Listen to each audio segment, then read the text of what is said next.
Michał Adamczyk, dobry wieczór Państwu. Witam bardzo serdecznie wszystkich widzów Telewizji Polskiej.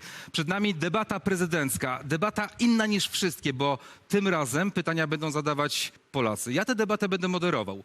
Prezydent Andrzej Duda przyjął zaproszenie. Nie ma jednak z nami wiceprzewodniczącego Platformy Obywatelskiej i jednocześnie kandydata tej partii Rafała Trzaskowskiego, który niestety nie znalazł czasu, by odpowiedzieć na Państwa pytania. A zatem zaczynajmy. Jakie będzie konkretne źródło finansowania programów socjalnych, które są obecnie wypłacane, tak aby móc zapewnić ciągłość finansowania tych programów przez kolejne 5 lat? Czy przewidujecie panowie jeszcze jakąś inną pomoc dla przedsiębiorców? Teraz powinien odpowiadać wiceszef Platformy Obywatelskiej, jednocześnie kandydat na prezydenta tej partii Rafał Trzaskowski. Jak widzimy, kandydat nie odpowie, bo nie ma go dzisiaj z nami. Czas teraz na pytanie od internautów. A to pierwsze pytanie od internautów brzmi tak. Kiedy dopłaty bezpośrednie dla rolników będą zrównane z tymi, które dostają rolnicy z tak zwanej Starej Unii? Pyta Andrzej. I to była, proszę Państwa, odpowiedź prezydenta Andrzeja Dudy. Rafał Trzaskowski niestety nie odpowiedział. Przed nami druga runda pytań. Jakie plany mają panowie, by zatrzymać młodych ludzi w Polsce? Ludzi po 26 roku życia, specjalistów kończących studia, którzy obecnie szukają pracy. Bardzo dziękuję. Teraz znów niestety nie usłyszeliśmy odpowiedzi Rafała Trzaskowskiego, ale będą oczywiście kolejne pytania. To jest pytanie numer 4. Jaki jest panów pomysł na zabezpieczenie prawne wolności słowa w internecie oraz uniknięcie takich sytuacji jak przy ACTA? Jakie jest panów stanowisko, jeśli chodzi o wprowadzenie podatku od smartfonów? Czy nie obawiają się panowie, że będzie to kolejna danina od podstawowych dóbr, jakimi są smartfony w naszych czasach? Pyta Marek z Nowego Dworu Mazowieckiego. Bardzo proszę o odpowiedź. Bardzo dziękuję za odpowiedź. Proszę Państwa, no niestety nie usłyszeliśmy znów odpowiedzi wiceprzewodniczącego Platformy Obywatelskiej Rafała Trzaskowskiego, a była taka możliwość, by odpowiedzieć tutaj na pytania Polaków. To teraz kolejne pytanie. Posłuchajmy. Jak panowie sobie wyobrażają reformę edukacji z poszanowaniem wartości, które wyznajemy w rodzinach?